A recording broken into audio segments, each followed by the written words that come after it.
Hey everybody! Hello! Happy Monday! Happy Monday! Happy Monday! Happy Monday! Monday! La la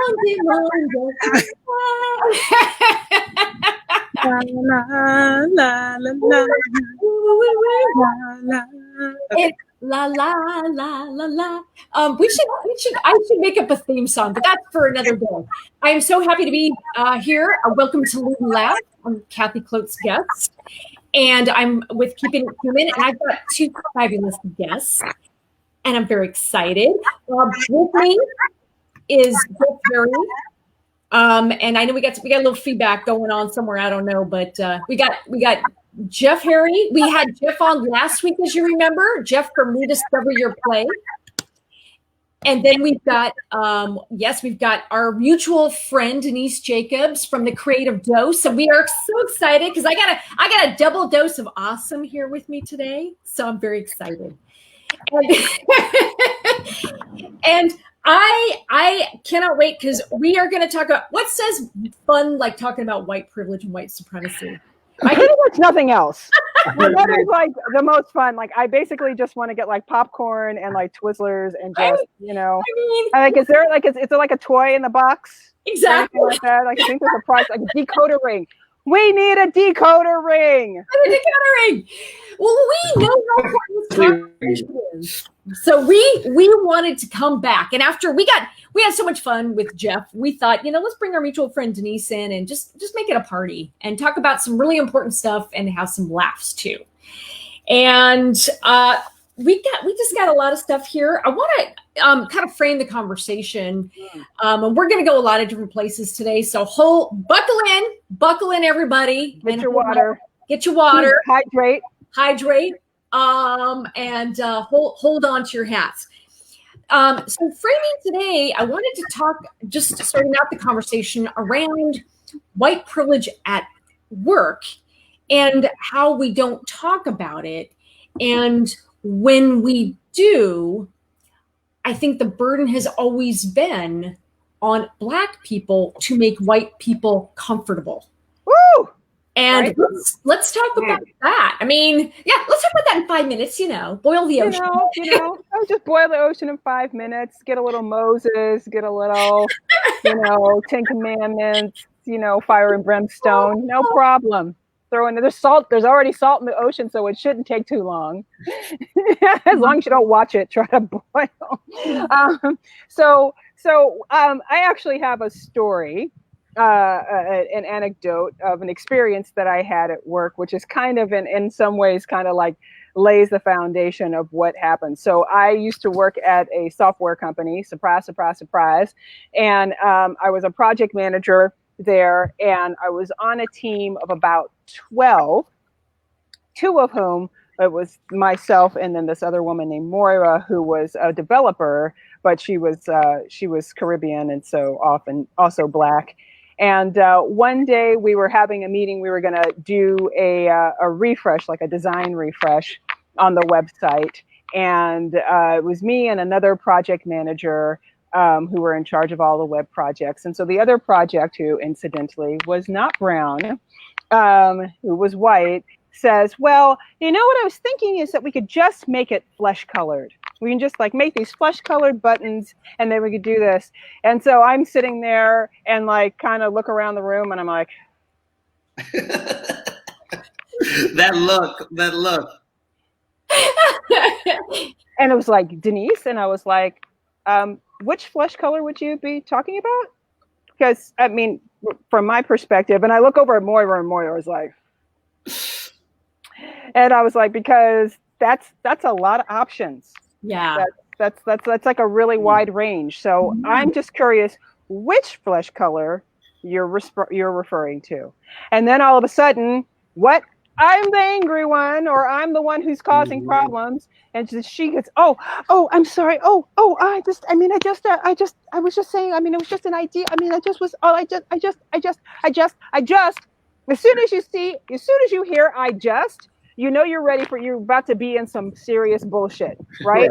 I just wasn't thinking about the fact that what I meant was white skin tones and not anybody else, is because white skin tones is the norm, right? And so one of the things that I was saying, Jeff, I don't know if you've had this experience or if you've been having this experience in this new time of raised awareness, is that I've realized, and a lot of people have said this, but I realized how much of my own language and my own way of communicating about race is so deeply steeped with racism that all of my language is about trying to make sure white people don't feel threatened by me or my ideas or anything, right? And so then, like you were saying earlier, the burden is on me, for me to make white people not feel comfortable about racism, which is some shit that they created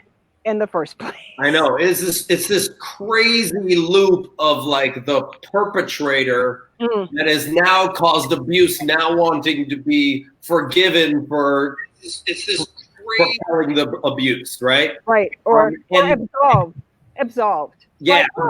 Like, I was going through some things. Right. And it's even ironic that like the word white privilege and the word white fragility are words or terms that have been created as an easier way to present this to the people that are in power, because you don't want to use the word like white supremacy, which is actually what is actually happening. Right. And like what I keep thinking is, y'all wanted white supremacy. Like you set up the whole system so that you could have white supremacy, and then we're not supposed to just call it what it is, which is white supremacy. No.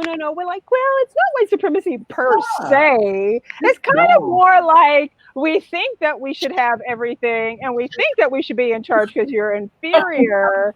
And we get super excited when you have like a success story, because then that means that it's kind of like it's not there, but it is. Right. See, like testimony. Right. White supremacy is like here.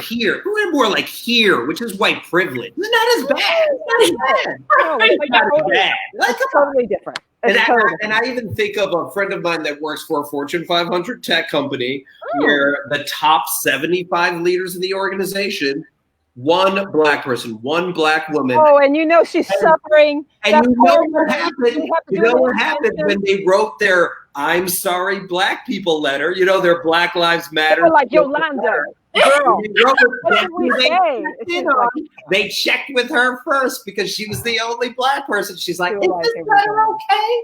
Is this letter okay for us to send out?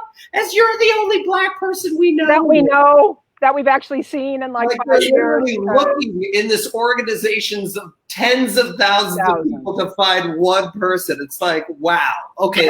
Well, that's because it's like super hard to find good, talented people. And we don't want to like make it. I mean, like if we try to hire more black people, I mean, I'm just worried about the quality of work going down. I know. And where are they anyway? When I look at Stanford and all these other places, they're not there. So what am I supposed to do? Where are they? Where was I going to go? What was I going to do? I do go to the National Society of Black Engineers every year, and that's fine. I get them there. So, and poor Yolanda has to then speak for every black person. Like, they're like, Yolanda, what do you think of this? And like, she's like, am I the monolith of like, I know. Because I'm the only motherfucking one. And you know how what she all had to go through to be the only motherfucking one, and what she has to go through all the time and not have anybody to talk to and go to HR and all this stuff. I have a friend who was a high level VP at a company, an international company based in Europe. And one of her co-workers sexually harassed her. And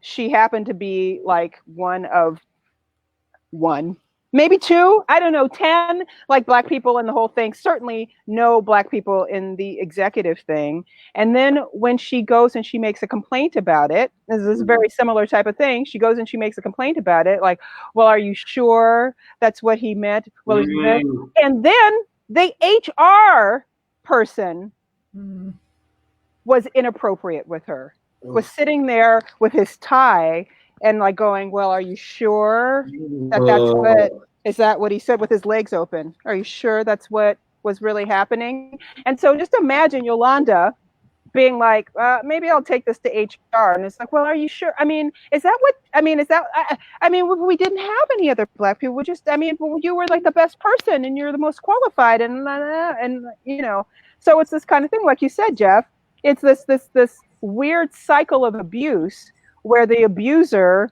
ends up asking the abused person to comfort them for having abused them. And that's what ends up happening so often. As Black people, we end up trying to comfort and coddle and appease and help white people feel like they're okay, and make them feel like they don't automatically go to this place of, oh my God, I'm a bad person. You just said I was a racist and like I'm a bad person. I was like, no.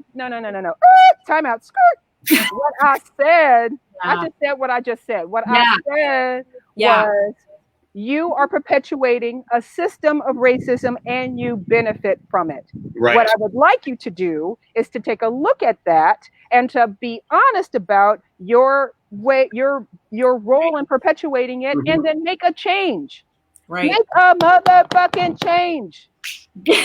so what? Yeah, no, and you're like, I feel like I'm a bad person. I'm afraid that it was a bad. I'm not a bad person. I'm not racist. Well, and I think that derails the conversation. The whole de-escalation of like, are you saying I'm a bad person? No, that's not what they're saying. The fact that then the burden shifts back to you to de-escalate. Right? Yes. Right? And comfort. Exactly. And assure. Yes. And everything. There. Assuring us. Yeah. And I realize it's like, it's always the individual versus the system debate, right? So people will run to the individual thing and then be like, well, that's not me. Stop attacking my personality. When instead it's just like, well, let's address the system. Yeah. Right?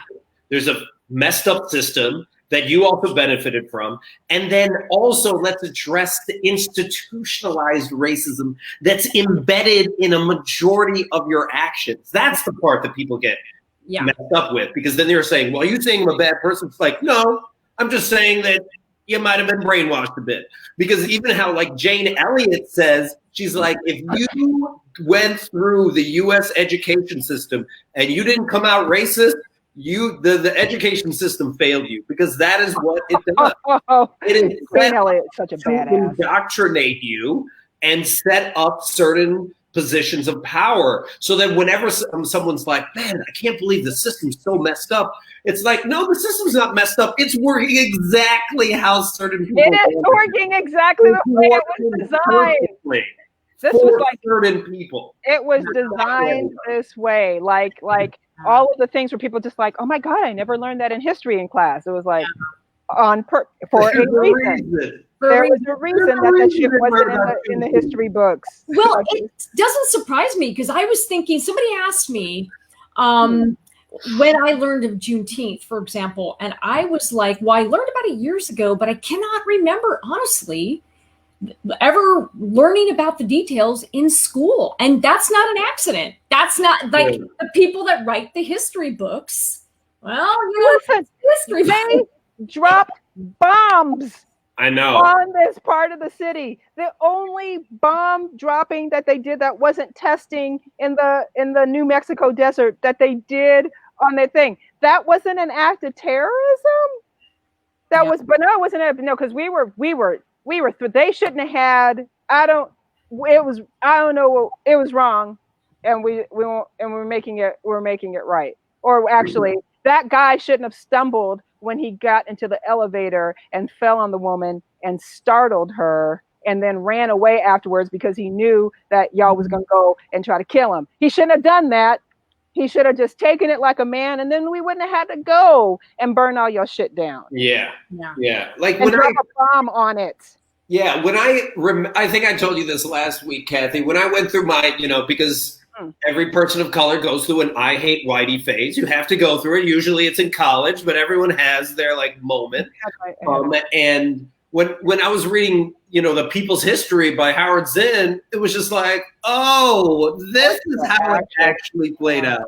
Yeah. Like, this is why certain people are in power and certain people are not. So when it comes, trying to tie this to the workplace, of like even recognizing how you or how people that look like you were put in power in the first place. Yeah.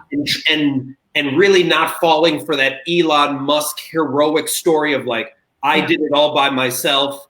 Why can't these people do it all by themselves? That's the part that I feel people need to question, is like, what BS stories have we bought into that make people that look like me the heroes and everyone else? Well, that is a really important point, because so I saw a poll that somebody that we know conducted last week, and she was asking, what portion of your success do you feel responsible for? And here's the kicker, not shocking. What was really interesting is that most of the white men who responded, not all, but a high percent, said that it was their own, strength and courage and fortitude and all their own personal characteristics were responsible for their success. What? Absolutely. Yes. In the midst of all of this, they didn't have anything that said, oh, let me see, there's an anti-racism movement happening and I have to have my awareness raised about white privilege. Maybe that should factor into looking back at my own life and I'm figuring out how I got to where I am now. A few people did, I was shocked at the number of men that couldn't acknowledge that the role of white privilege and male privilege in their ability to get capital, to fund a company, to be taken seriously, to have a business plan accepted, to go through the venture capital process, all these things, and get started. And I thought, wow. Can I say something about that? Can I just say one thing about that? As the white man, looking for males right now. No, that doesn't surprise me at all. Yeah. Because think about it. If you have to go back and question whether you got into a certain school, whether you got a certain job, whether you got a certain promotion, how much money you currently make, what boards you currently are on. If you have to question all of that, and acknowledge that you didn't play the biggest role in having all of that, you might have a mental breakdown. If you have a certain level of white fragility, you won't be able to handle that. That challenges your whole identity, the whole pull yourself up from the bootstraps identity. Well, it challenges the whole culture. I mean, it actually can challenges all of American culture. Because American culture is all about rugged individualism, right? It's not about people having had a whole system of support around them. It is about having pulled yourself up by your bootstraps, having your own, momentum and this and this. And then the thing I find really interesting too, if you think about it kind of from a historical level, is that there are all of these white immigrants, European immigrants that have come and who, when they initially came because of racism or ethnic superiority or whatever you want to call it, they experienced discrimination and stuff like that. But because the United States is a racist society, eventually being Polish didn't matter, being Irish didn't matter, being Italian didn't matter, being Portuguese or Spanish didn't matter, being white did. And so then they were able to pass, or they were able to assimilate into why they still benefited from white culture, even though they may have had a different ethnic background than a WASP background, a British or whatever, but they still benefited from being white. Whereas anybody else with brown skin coming in would didn't have any of those privileges, and then still had to deal with racism. By the way, that reminds me, Jeff, I remember several weeks back, you posted the George Takei thing about the pandemic and being having to be sheltered in place and not being able to leave home and all this stuff. And oh, bless her heart, Jeff has got a friend who posted and said, well, I don't even understand what he's talking about. Like, why would his family have had to stay in place during World War II and not be able to leave their house? She didn't know? She didn't know No. Did not know. Had no clue. no idea that he had been in an internment camp, a Japanese internment. He had No clue. Had no idea about the Japanese internment during World War II and how racist ass shit that was. And then some friend of Jeff was like, and he was like, Japanese internment during World War II? And she was just like, oh, I'm sorry. It's just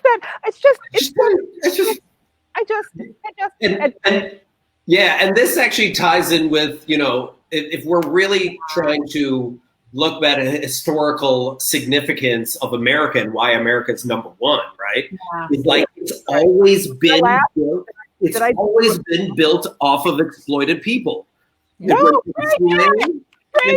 No, because it goes from slaves to indentured servants to, menial labor to the Chinese, they're building the railroads, the Japanese where they stole all their agricultural land during the internment camps. That's a key part. Actually, a majority of America's agriculture was like 70% were owned by the Japanese. Americans in the U.S. in the 1990s. They took the businesses. And then it was gone. Just like Black Wall Street, there was a Japanese American Wall Street, and then it was just gone. So like every time it's been built off the exploitation of others. And then you have that Rockefeller Steve Jobs story where it's like, I did this all on my own. And you're like, no, you built it off of somebody. Like, if you're a billionaire, you truly did exploit somebody. Something happened. Like Steve Jobs, you were at Reed College, a super expensive college in Oregon, which you decided that you didn't want to finish, and that was okay, right? Like, what the actual fuck? It is the myth of the lone. I think there's something really powerful there, and you're right. There's that mythic lone, the lone wolf of whatever, the lone genius, whatever we want to call it, the lone genius that is responsible. And it's interesting because you don't see that with people of color. You don't see it with women. We don't say, well, she built that all by herself. And we feel like she got all this help and there was affirmative action. Exactly. And there was that governmental program that she was able to get. And then he was able to get all of his friends together. And, it was so much work. But it's so glad that there's so many opportunities for a person like that to be able to have a business and to make it successful. Mm-hmm. So fortunate.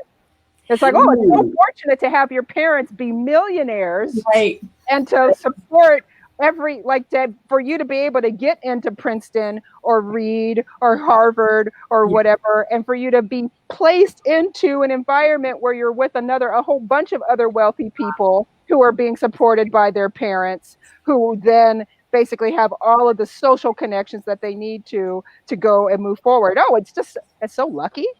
So fortunate.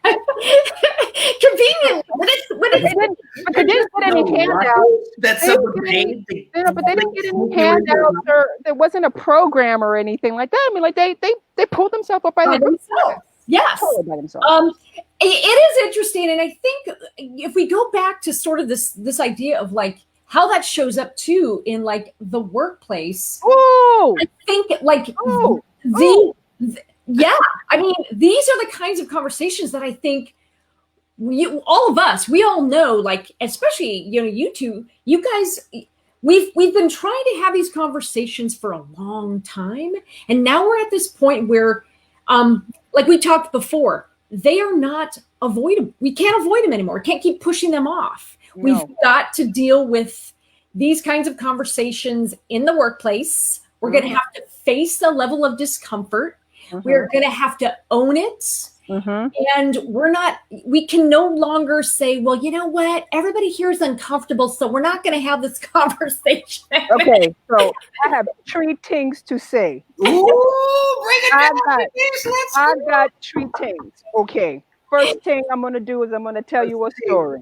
Number 1. Number 2, I'm going to say something about the system. And number 3, I don't remember, but I'll get to it when I get there. Okay, so the first thing is, so I have a friend who is from Chicago, and she went to the University of Chicago, and then she would go to job interviews, and literally went to a job interview where the woman who interviewed her was like, did you go? So you say that you went to UC, to University of Chicago. She was like, yeah, I did. And she's like, are you sure you don't mean UIC?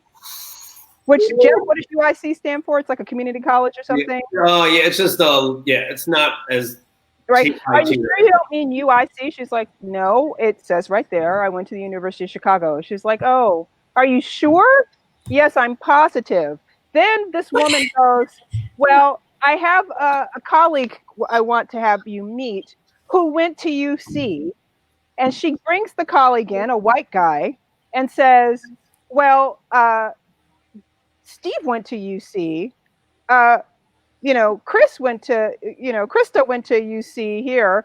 Steve, did you ever know Krista while you were at UC? And he was like, no, I never met him. And she was like, Krista, are you sure you went to UC? Because Steve, who I'm sure went there, doesn't know you, of a campus of 30,000 people. So you must have been lying. So you must be lying. So that's the first thing. The second thing that I was going to say is that I feel like the problem that we even are saying that this is a difficult conversation. It is a conversation. People need to have the tools. People need to have the training. Yeah. And so that was the second thing. And the third thing that I want to say is that there needs to be the systemic support. There needs to be the support in the HR level. Yeah. Especially, there needs to have this. And if HR people don't uncover their biases and work with that fit, and it should be like, they should get certified. They should have like training. Like it should be hours and hours of training so that they really go that. But you shouldn't be able to call yourself an HR professional until you've got the training. And so that when Jabari applies for a job and Jamie applies for a job, that you're not looking at Jabari's thing, who's like 75 times more qualified than Jamie, and saying, well, it just didn't seem like he really had enough. And I don't know, it's just, maybe it's like a culture fit or something like that. I don't know. I mean, Jamie just seems like, he would really grow in the position. I love that you said that, because I think we are programmed to think they're difficult conversations because we never have them. We just we never do it. And then we label them as difficult. So that we're already setting ourselves up. And this kind of like ties into what my friend Angie Cole dropped on me, where she was just like, what she finds a lot in many of her white friends, especially white women, and Kathy, you may speak onto this, is this idea of perfectionism.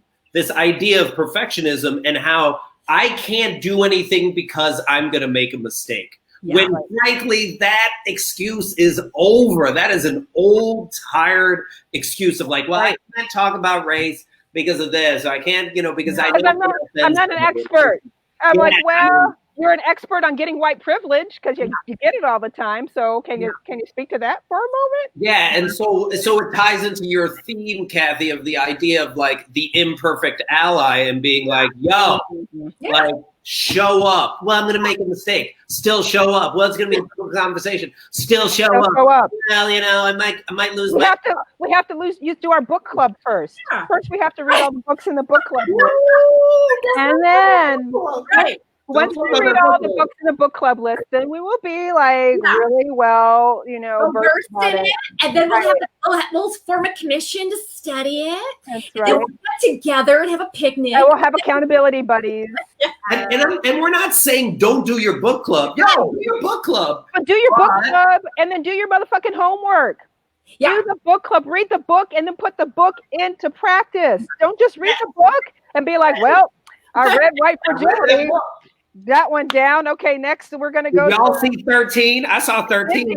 I'm gonna go to Ibrahim Kinder's thing. Like I'm gonna, and I saw 13, and I watched Dave Chappelle's 846. So I pretty much have got this. Nailed. I am totally not a racist anymore. I got. Right. And I'm laughing because it's so true. I think there's such a fear of, you're right. It's there. And Jeff and I talked about this last week. There is a fear of, oh my God, I'm going to make a mistake. And to that I say, yes, you will, because you're human. You will make mistakes. That's how you learn. It does not A, make an excuse. It's not absolve you. B, it does not absolve you of responsibility. And also the way that you learn is to get into the conversation and find out where you can be of use and learn where and how these microaggressions happen in front of your face. What they actually look like. What they look like. And what then happens is people are so used to seeing them and passing right over them because they don't even recognize them as such.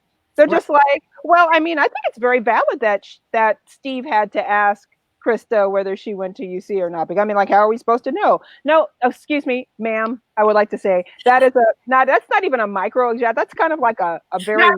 It's a blatant aggression.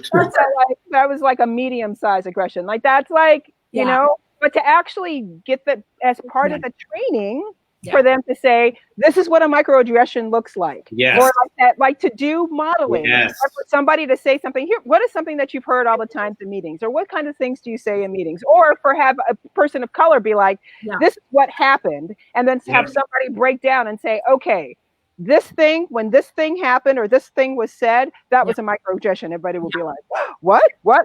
It was like, when this thing was said, this, then that. These were all, and to raise people's awareness, what it looks like, and then to take that and say, okay, if something like this happens, what would you do?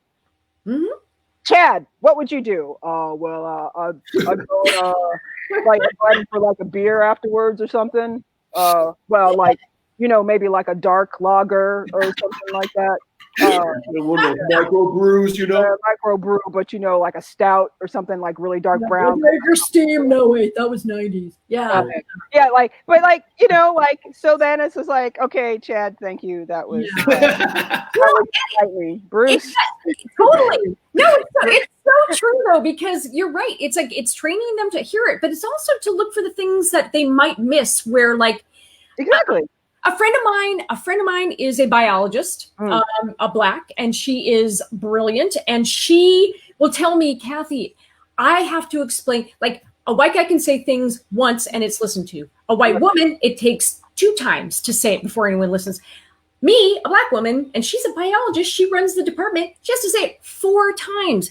And the thing is that colleagues need to be listening for the fact that, hey, excuse me, Brenda already said that, and she said it several times. So she doesn't need to say it a 3rd or a 4th time. And I think even that level of paying attention, like that is something like we all need to go, oh, that's what that can look like too. And like, I mean, again, this is actually where like improv kind of comes in. When somebody says something, make them look good. First of all, affirm it and validate it, repeat it back. Oh, blah, blah, blah, blah, blah.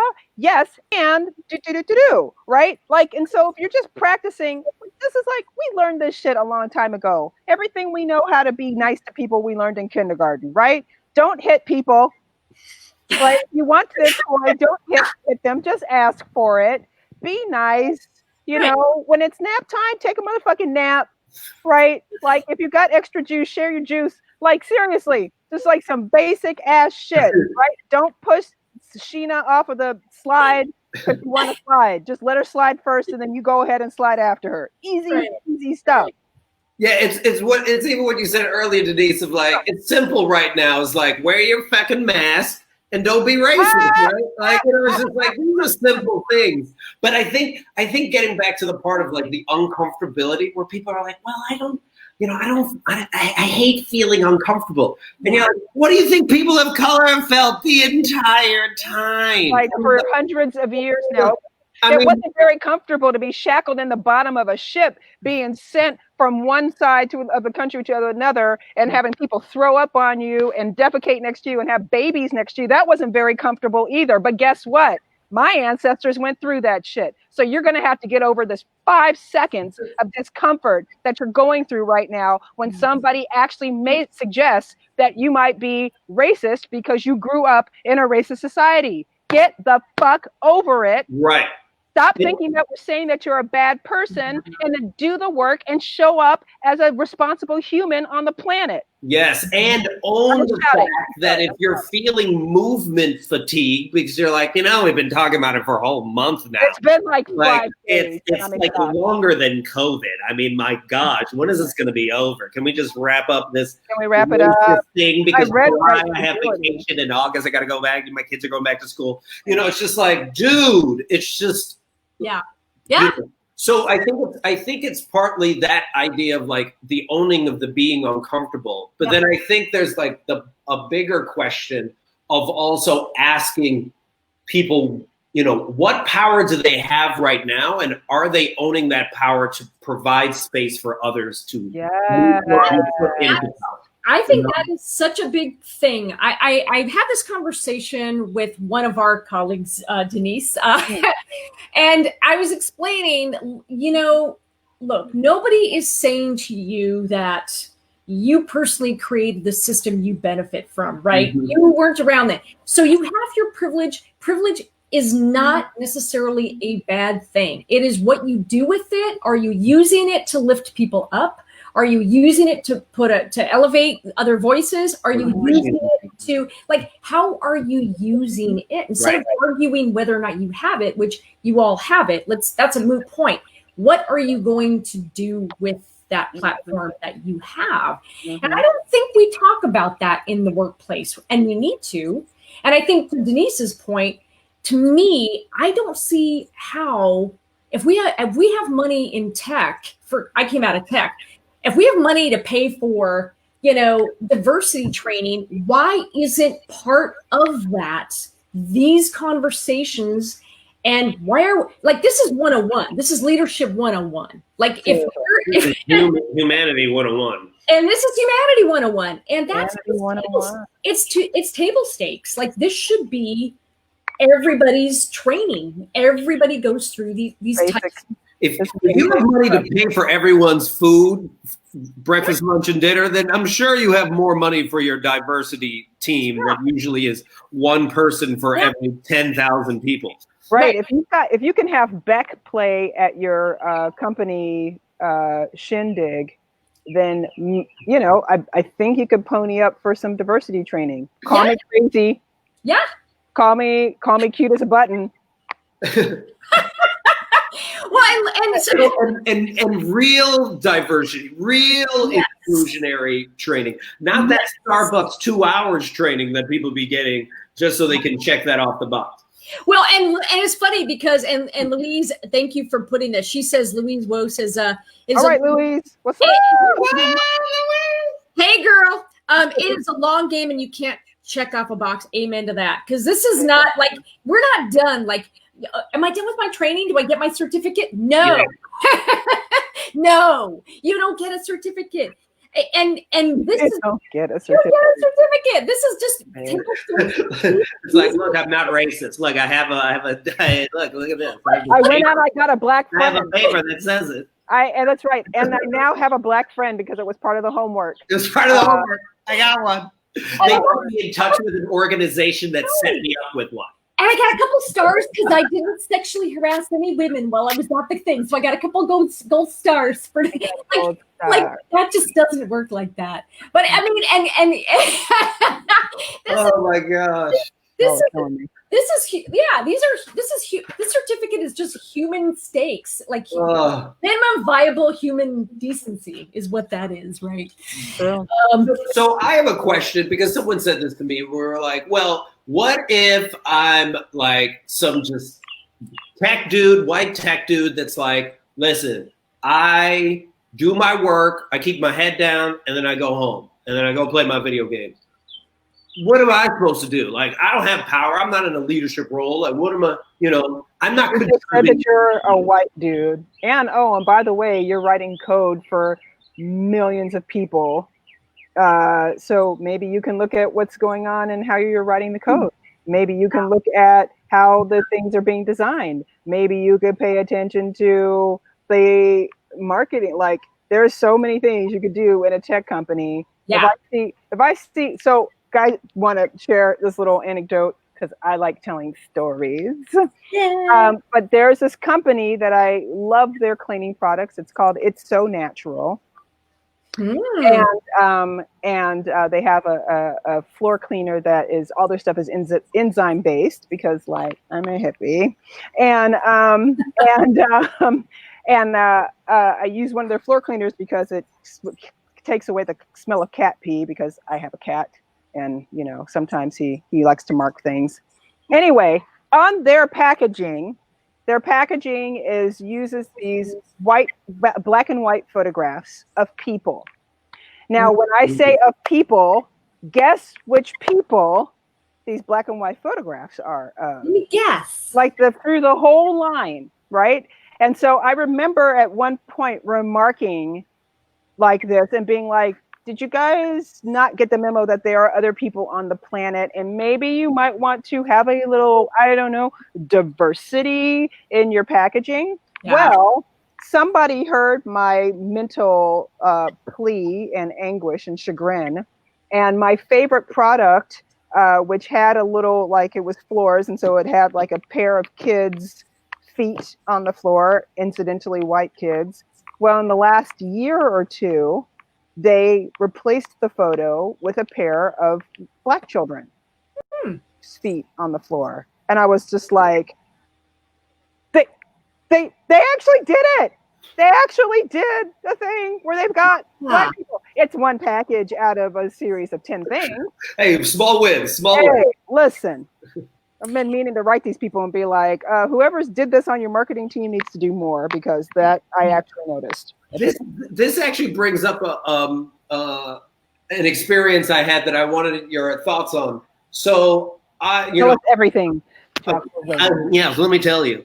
Well, a company that I worked for a long time ago, I remember being part of a meeting where I was addressing certain people that were in power and challenging them on their ability to not allow others to also speak up. Right? I was calling it out as just like one of those standard, and then this white woman started to cry, and the conversation ended. And we started to cry because you were threatening her. So you came up with her with like a knife. You had a gun to her head. You said you were going to poison her children. She just felt like she was being attacked, and because that was happening at that point, then we never really were able to discuss the bigger issue because. Yeah. Were you actually attacking her? Yeah, it became a meeting where we began to console her. And then that was what the meeting happened. Yeah. Shut down. It derailed the conversation. And that's exactly what you were saying earlier, Kathy, is that when people go into this defensive mode, when people go into the, well, I didn't know, or I'm not a bad person, or I'm not racist. Yeah. Bubba down the street with, this, that, and the other thing, he's racist, but I'm not, I'm different. It totally derails the conversation from none of that shit matters. Do the work. Again, when we were kind of talking earlier before we got on the call, where like, I didn't know is no longer an acceptable answer. Yeah. Is not an acceptable answer beginning to a response. It's not my fault. Is also not necessary, is not an acceptable response, because I didn't know. We live in the age of the internet. All that shit's available if you do the research. Right. And as soon as you know that you don't know, that's your opportunity to go and to figure out how to know. Right? Not a good answer. And it's not me, it's somebody else. Deflection also, you still benefit from the system. You may not be actively knowing that you're perpetuating the system, but just your complicity and your silence is complicity. Yes. And if you Your inaction is complicity. Yes. if you feel attacked, I hate to say it, but it's like, it's not about you right now. Like, Right. that's not what we're trying to address. So Right. making it about you then derails the whole conversation. It is a conversation. 100%. I think it is used to shut down conversation. Right. When somebody gets uncomfortable, it's the ripcord they pull. I've Right. also seen the corollary, which is related to that, is but it wasn't intentional. Mhm. And okay, that's great, but like if I hit somebody and the body's laying in the street, it really doesn't matter that it wasn't intentional. There's a body in the street, and I've had to have this conversation that it might not have been intentional. That doesn't matter. There's still impact, and impact and intent, they don't always occur together. That doesn't matter. And the ripcord that I think I have seen with a lot of white people is, but I said I didn't do it on purpose. Right. I get it. I get that. It still doesn't mean that there wasn't an impact on what you said and did over here. And that flips their brain, because a lot of folks are used to just their get out of jail free card is the, I didn't mean to. Yeah. The ignorant card. It's the and then everyone's supposed to say, oh, well, then that case, Right. I didn't mean to be horrible and racist. So there you go. Get out of jail free. No, it didn't work that way. I didn't mean to discount all of your experience as a Black person. I didn't mean to. I was like, but you still did. You still did. And I think of like the white male equivalent to white tears would be either anger, taking up more space in the room, or if they hear somebody else getting angry, being like, whoa, why are you getting so angry? You know, like calling out people on the same thing they themselves are doing, you know, instead of owning the fact that they are like sucking out all of the air out of the room and ruining the meeting and the ability for people to move I think conversation forward. 100%. I think we need to be really honest with our friends and our family, and especially at work, we need to be very honest and just say, hey, all right, Bob, you didn't mean to. That's great. However, it doesn't matter. And I think the right answer to that conversation is, you're right.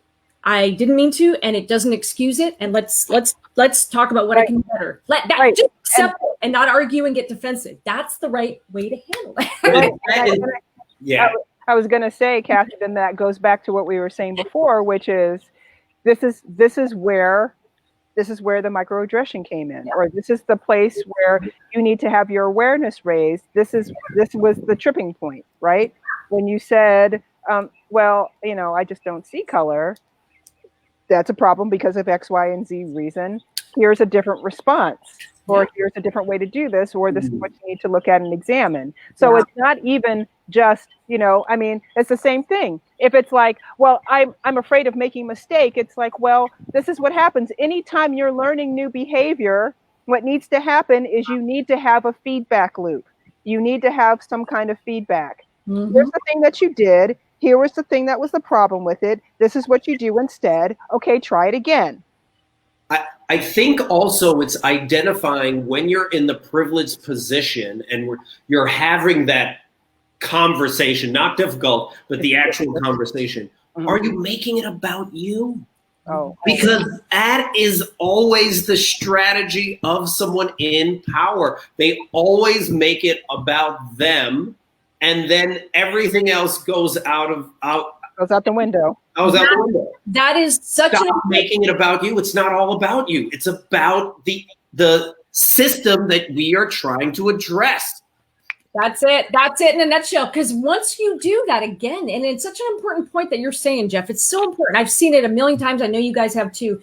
And I can remember a conversation that I had with a white speaker guy that I knew, and it was just couldn't get out of his own way of inserting himself as the center of the conversation and framing it through, but my feelings. And it was like, that's nice. However, you still did these things and it's hurtful. And here's why it's problematic. And the minute we do that, again, you may not mean to, However, I really need people to understand this, white friends. You are centering yourself, and you are not hearing the very valid concerns that people are bringing up to you. And it is, and if you say, well, no one's ever talked to me like that. Well, guess what? That's because people are afraid. They're afraid. They've been afraid to tell you that. And I've had that. I've had people, well, no one's ever talked to me that way. Well, guess why? Because they're saying it behind your back. Because you don't take it well. See the conversation we're having now where you're not taking any of the responsibility? This is why people aren't telling you. And I think it's really being open to the not centering that you just said, Jeff, is really being able to just not make it about you for just a second. Right. And Kathy, to add on to what you, add on to that, is to say that not only do you not take it well, but as a Black person or a person of color, I am at risk for fallout from your side, that I could be losing something that I perceive as valuable. I could be losing a friendship. I could be losing a job position. I could be losing another important, like a love relationship. I could be losing status. I could be losing a lot of different things that are very important just by bringing this up. So then guess what Black people have been doing for a millennia?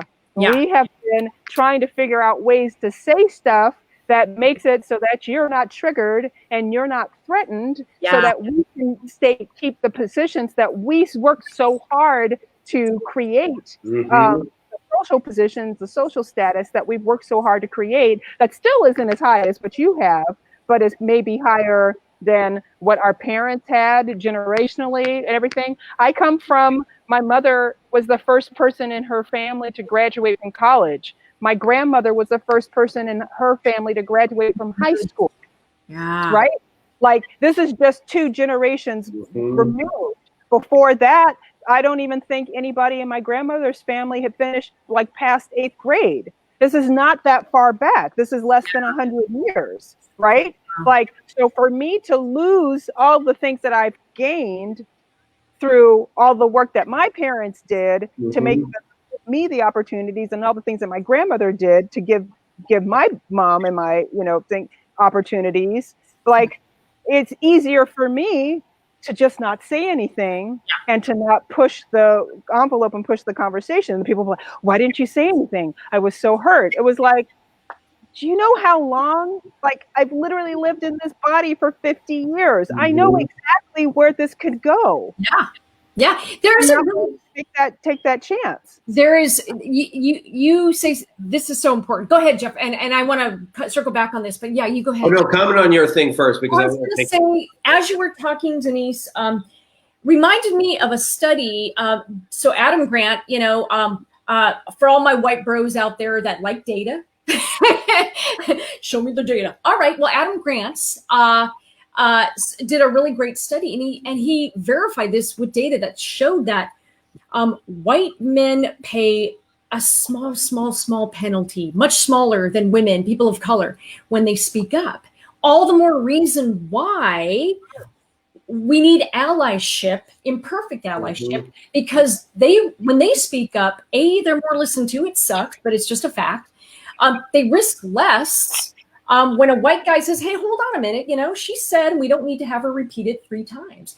Their risk, their downside is just a lot less. So there's really no excuse for them to not really provide their platform and more imperfect but sincere allyship. Yeah, and I even think about it on a company level, because why would companies be motivated to address this? Why would companies want to facilitate conversations about white privilege in the workplace and just like white supremacy in general? And I'm like, and I can't believe I'm referencing this group of all people, but look at NASCAR, dude. Look at what NASCAR's doing. I always thought NASCAR was super racist, but for them to then not only blatantly call out the racism, knowing they're going to lose money. This is where what we mean by losing power is like willing to let go of a certain sect of people that have been providing you funds for so long because you want to be on the right side of history. And the conversation that I'd be saying to companies, especially CEOs and people of leadership positions, is if you don't take this on, if you don't do what NASCAR is doing, you will be left behind because people will stop buying your shit. Yeah. They just will. It may not take 5 years or 10 years, but eventually it's going to come back to haunt you. So you might as well do the hard work now instead of continuing to push it off, because you don't want to feel uncomfortable. I think there's a next wave, though, I think, of allyship that's smarter. And I actually think there are more and more people, and we should do this, is we're holding brands accountable. It's like, I don't give a shit that you support Black Lives Matter because you should. That's easy. That's the minimum. That's fair enough. But why do you not have any Black people in your senior management ranks? Thank you. It's very easy. Yeah, it's very easy to say, oh, well, Black Lives Matter. Yes, they do. But you get all the emails. It's been so cute. Yeah. Do I give you a cookie for saying that? Congratulations on your I'm sorry, Black people. Right? But where are the people? Show me proof. Show me proof. Where are Black people ascending in your organization, in policy making, in product, in marketing, so that they influence the flow? And Amen. Because to me, that's what matters. And if it's not changing there, then what are you doing? What are you doing? You're writing a very cute press release. Yeah, exactly. You got the two people who are Black in the company to weigh in on, maybe. and they were probably like, what am I doing? Why are you asking me? Again. What the equivalent is? It's the equivalent of the policeman going on their knee. It's like, oh, thank you. That's nice. That's a great photo op. What are you going to do? What are you going to do? What's the system going to do? Stuff, because we don't want the photo op. Yeah. Right. How about if you stop pulling Black people over for no fucking reason? Right. Right. I mean, so in terms of tools, in terms of takeaways that we can give people. I mean, we did the don't just have a book club, actually do the homework.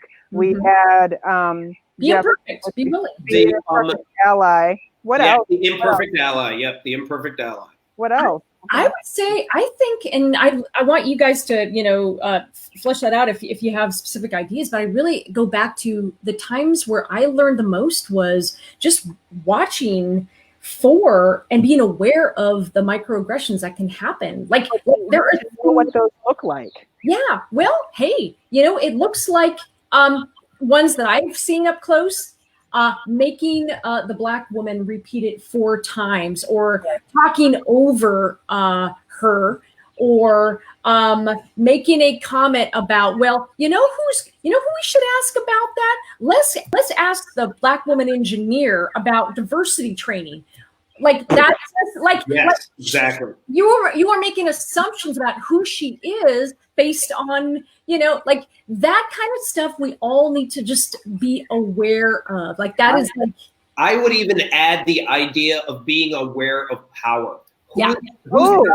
Who's dominating the conversations in the room, right? In the meetings, who's making the decisions at the end of the day, right? Who are the people? Who are the types of people that are getting hired?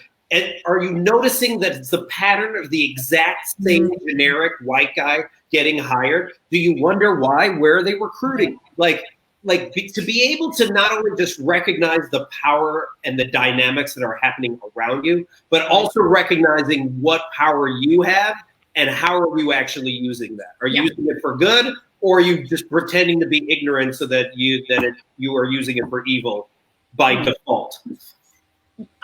That well said. I think speaking up to when it can be something as simple as I've seen where we're going to launch a campaign and you're targeting a certain demographic, but there are no people in the room making a decision about that marketing campaign. Mm-hmm. You're looking around and it's all white people, and you're like, okay, I am very skeptical of this.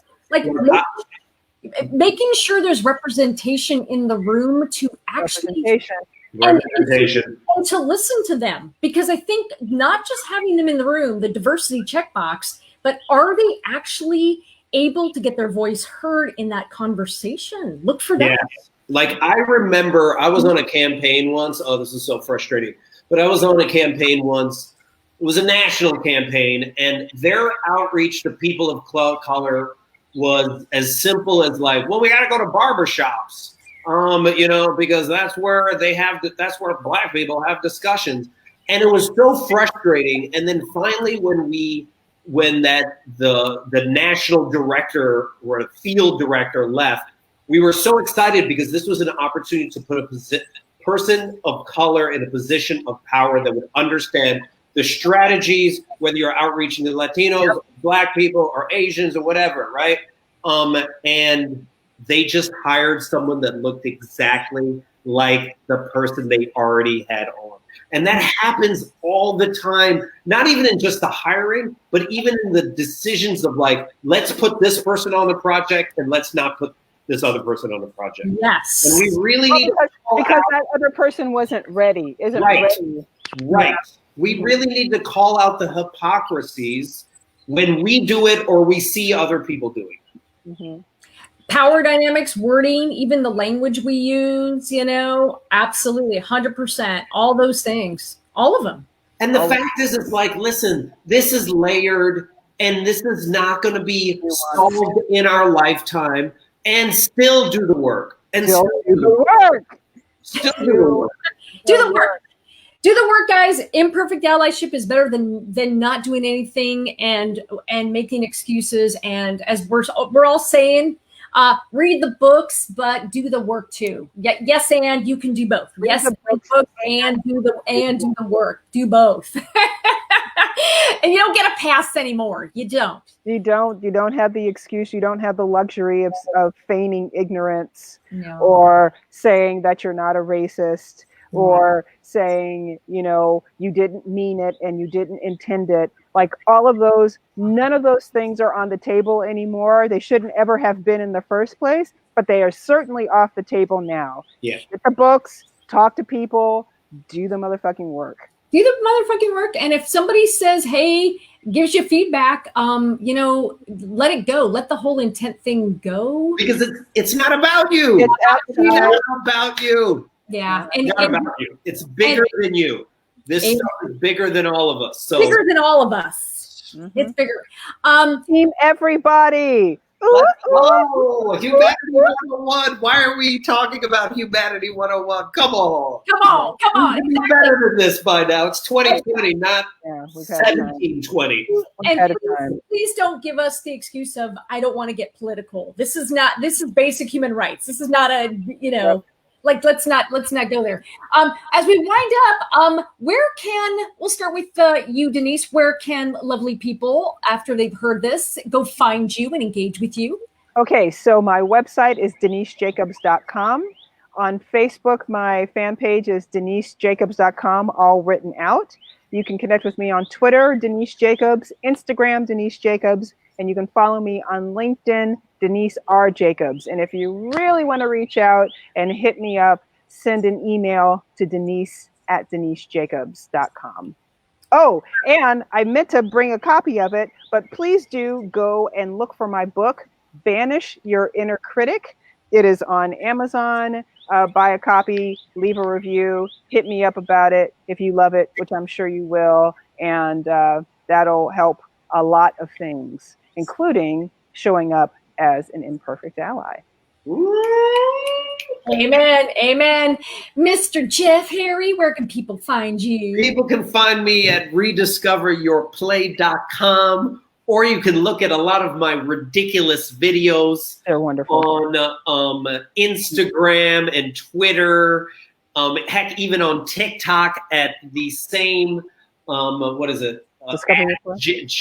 Jeff Harry Plays, JEFFHARRYPLAYS, and that is where I put all of my ridiculous content. And if you feel compelled to speak to me directly, then email me at jeff@rediscoveryourplay.com. Absolutely, do it. I'm Kathy Klotz-Guest. You can find me at keepingithuman.com. I'm at Kathy Klotz-Guest on the socials. You kids can find me there, except TikTok. I gotta up my game there. My book is Stop Boring Me, and it's about how to use improv. And we're talking about a lot of applied improv to move a lot of conversations forward, to come creative ideas, to have fun. So get all the books. Get all the books. Get all the books. Yeah. What else? Thanks, you guys. Thanks Thanks, everybody. everybody. Bye.